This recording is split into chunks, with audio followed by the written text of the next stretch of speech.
Hey guys, welcome back on the channel. So let's do a follow-up of my previous video, which was about the best DEXs for you to yield farm as a complete beginner into liquidity pools, into DeFi, all of that. And in this one, I'm going to focus on showing you how the DEXs do work in a practical sense, how you can explore pools there and find the best performing ones for you to try out, how you can deploy liquidity, be a liquidity provider, a yield farmer, and earn passive income on them. Okay, so in my last video that I will also link down below in case you haven't watched it, in that video I did talk to you about Uniswap, PancakeSwap, Aerodrome, and Orca.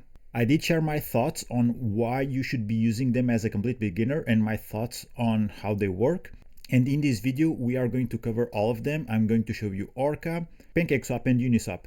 Not Aerodrome, because like I said before, Aerodrome has a ton of potential for sure, but you should onboard with one of those other three before you start with Aerodrome because they have a little bit different mechanics. So if you want to test the waters, dip your toes in and start to see how it looks and feels to be a liquidity provider, a yield farmer, you want to start out with Orca, PancakeSwap, or Uniswap, which will mostly depend on the blockchain that you want to provide liquidity on. So if you are on the Ethereum ecosystem, go with Uniswap or PancakeSwap. If you want to deploy liquidity on the BSC, the Binance Smart Chain, go definitely with PancakeSwap. The same thing for Base. Uniswap works really well for Ethereum and Ethereum Layer 2s. They have 38 chains, but you just have to focus on a couple of them to make money.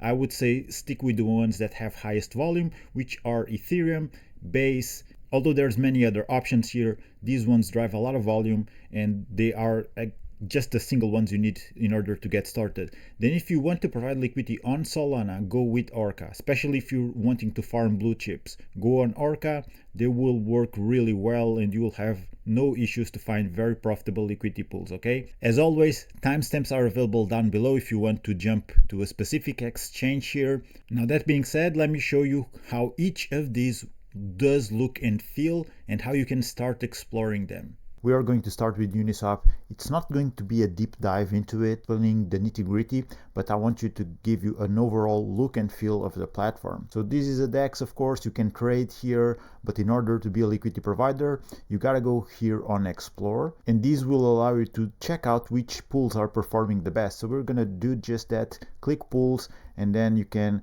add liquidity here from the go if you already have a token pair that you want, but likely you will not. So this is how the explore function works. It shows you all the pools deployed on chain. It shows you every chain that it is supported by Uniswap. You can have all networks. There's all networks by default, but you can select just a single one of them. Now let's go here on Base. Base is a high performing blockchain. It has a ton of volume. So check this out. In this dashboard, you'll be able to track what's happening on chain in this specific exchange. So you have tokens here by default. It shows you the multiple tokens that they have listed here in different liquidity pools. But as a liquidity provider, you want to see which pools are the most active because activity drives volume, volume drives fees, and that means money in your pocket. So these are all the pools by default, right? You see here there's different chains with the small icon. These ones are on Arbitrum. These ones with no icon, I believe they will be on the Ethereum mainnet, but still we can come here and select from all of the networks. You see every single network that Uniswap supports is showing up here, like all the pools of all of those networks. But if we want something, let's say specific to Base, and you want to provide liquidity on Base, just select that chain and you will be given all of the available pools. Now, of course, start as a complete beginner with something reliable, right? So we're going to go and sort this out by 30 days volume, the volume for the past month, to see which are the liquidity pools which are more active in the long run. Remember, these can change over time, but if you choose something for the long run, that is when you will have the best results when being a liquidity provider. And of course, your range should also be a long-term range, meaning it shouldn't be all that narrow. Although there's high APRs there, it's just going to cause you a lot of headaches as a complete beginner, because you're constantly having to close positions, open positions, and likely that is not your goal. I know mine isn't. I don't want to check these 24/7. I want to check them every other day, once a week, something like that. And I'll know for a fact that if my range is wide enough, usually 90% of the times things will keep on range and it's going to be very much smooth sailing. So this is the volume for the past month. We are on Base. Base is a Ethereum layer 2, so it's no wonder we see Ethereum paired with the stablecoin.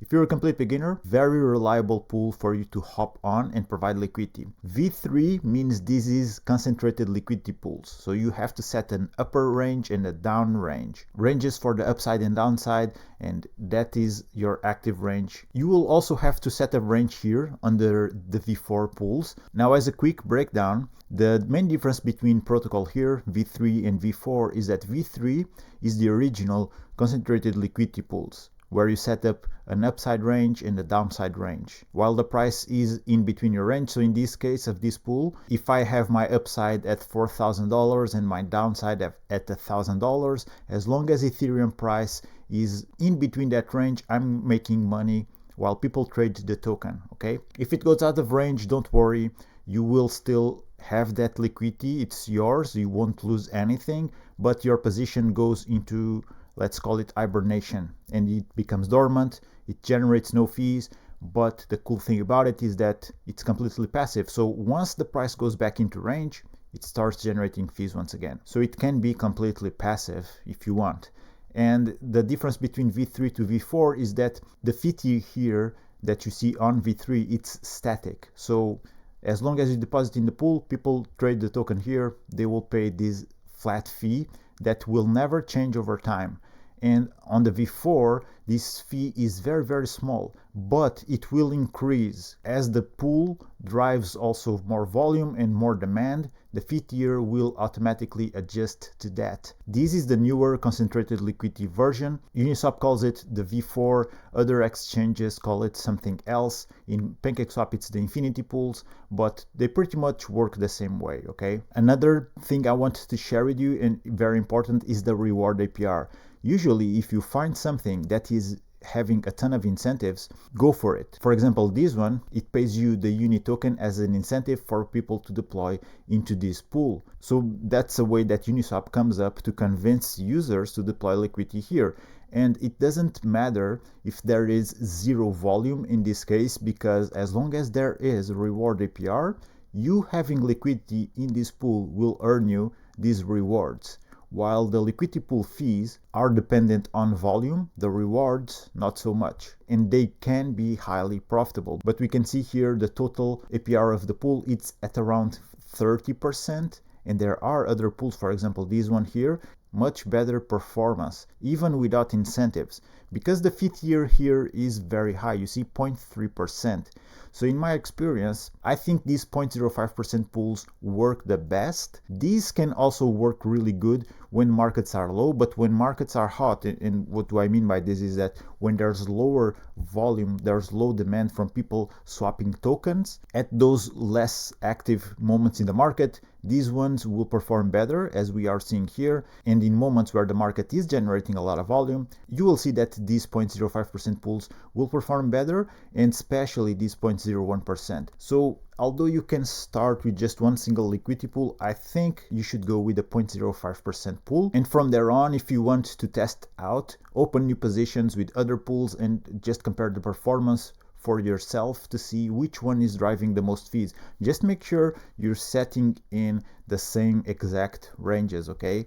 And of course that the pool is from the same token pair. For example, we see here ETH USDC. Before I would open a position here because of the incentives, but then I could come easily to this V3 pool and then set up the exact same range and deploy the same amount of liquidity and just compare if this is really performing at 43% or not, because the pool APR is based on the past 24 hours. You see, annualized based on 1 day fees. So don't get too caught up on this number here. It will change over time depending on the market's activity for the past 24 hours, all right? Nonetheless, see for yourself. If you're in doubt, start with these lower fee tier pools and then deploy some capital in other pools if you want to test out something that might perform better than what you have already ongoing, okay? And essentially this is how you can choose a pool. The process will be the same either on Uniswap or any of the other exchanges I showed you.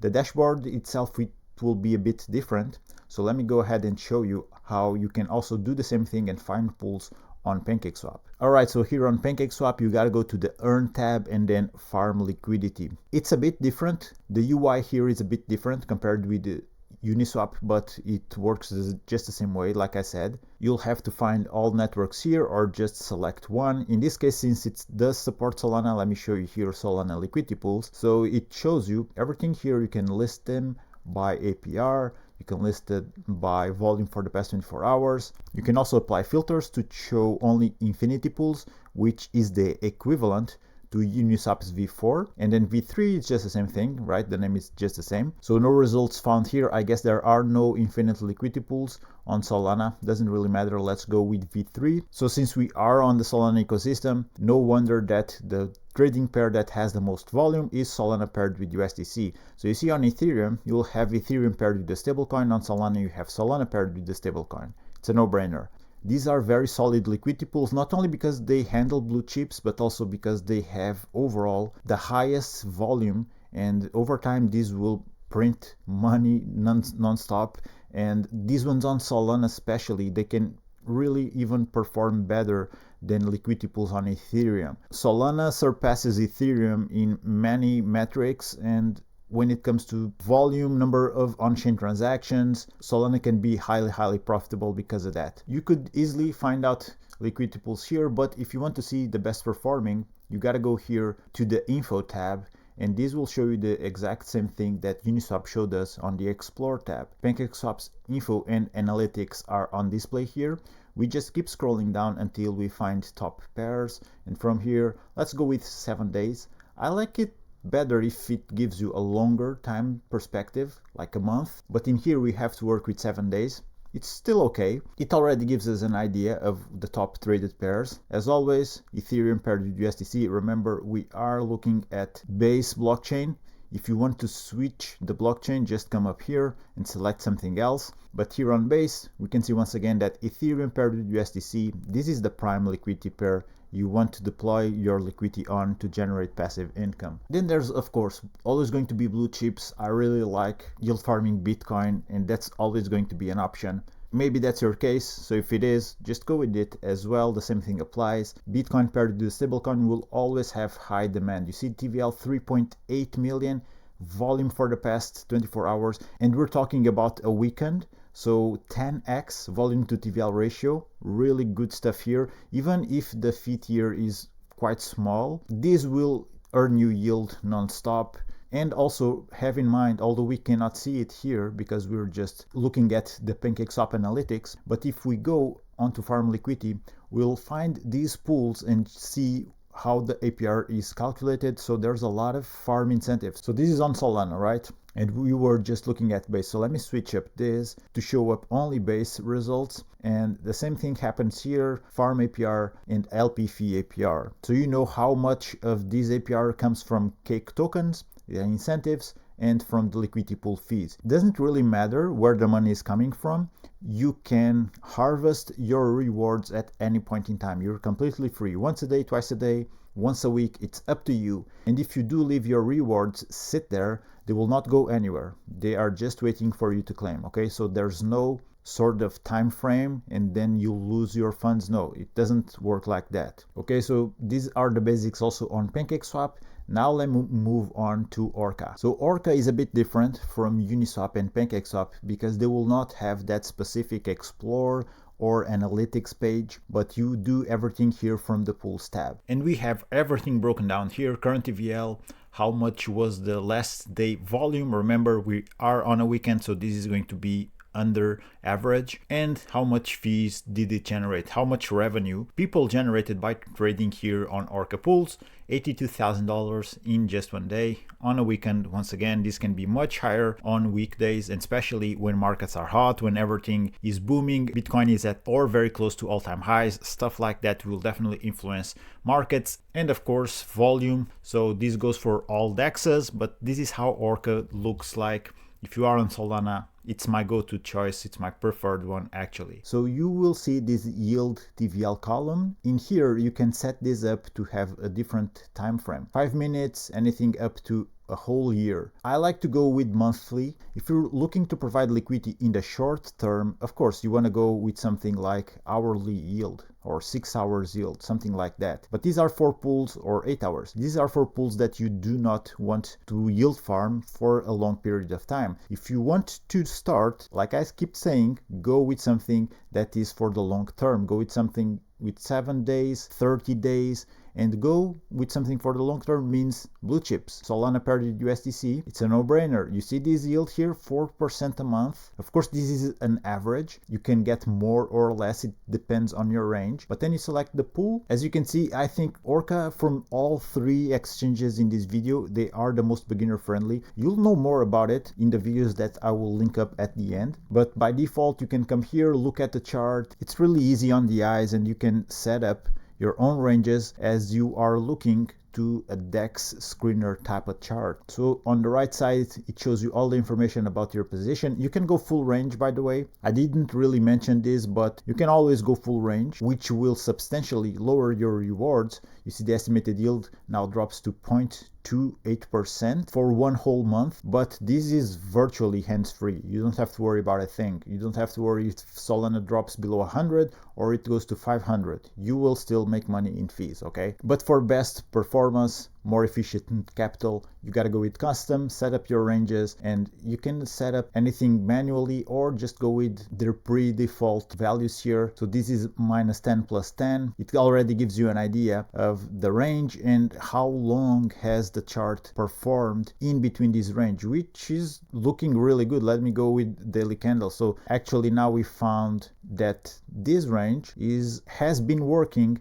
since past mid-November. So potentially we have something here which the estimated yield for 30 days is very close to 6%, and it has kept itself in this stable range for a while. So you can go more or less risky. If you widen up this a little bit more, let's go with 15-15, so something like this. The APR will diminish 3.9, but it does give you a little bit more leeway because at some point we will go out of this range. Either the price will rally once again or go down, but a wider range will give you more time to manage that, and of course a more passive need for you to manage this whole thing. So let's say if we go with something like this is what, -37%, maybe not all that much. Let's go with 25 on the upside, and on the downside something like this, 2.2% in 1 month. So you can see how profitable yield farming on Solana can be just from this simulation. Alright guys, this is how you can use Uniswap, PancakeSwap or Orca, navigate their dashboards to find the best performing pools. Pay attention to TVL, especially to volume. The higher the volume, the better compared to the TVL. Although if you go with the blue chip assets, if you go with something on Orca like USDC paired with Solana, or on PancakeSwap and Uniswap something like Ethereum paired with the stablecoin, or BNB paired with the stablecoin, you will likely have always good performance over time in the long run. Now, if you want to see step by step how you can deploy liquidity by setting up ranges after you choose a pool, check out these videos on screen right now. There's one for each DEX showing you step by step how you can do just that. So pick the one you want to see. If you enjoy this type of content, like and subscribe for more. Maybe share this with someone who is also interested in the topic. That being said, guys, I'm going to wrap this one up. Thank you for watching. Take care. Keep exploring crypto, and I'll see you on the next one.